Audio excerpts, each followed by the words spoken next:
If it is surgical approach, again, your generic way of how you're going now, mind you, they may ask you a surgical approach which you don't know at all.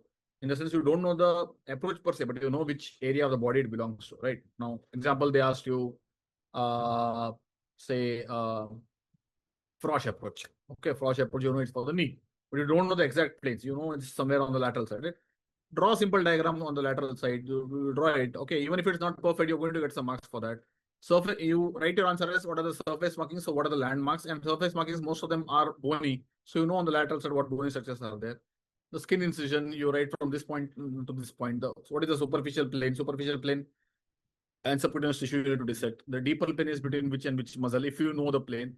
If you do not know the plane, you can write whatever muscles you know coming around that area. Okay. And whether the approach is an intermuscular plane or internervous plane. Most of the approaches, mind you, do have an internervous plane. So you can write yes. And it also has an intermuscular plane. There are very, very less approaches that directly go through a muscle and not an intermuscular plane. Okay. So you may write that, and whether extension of approach is possible. Again, answer will be yes for most.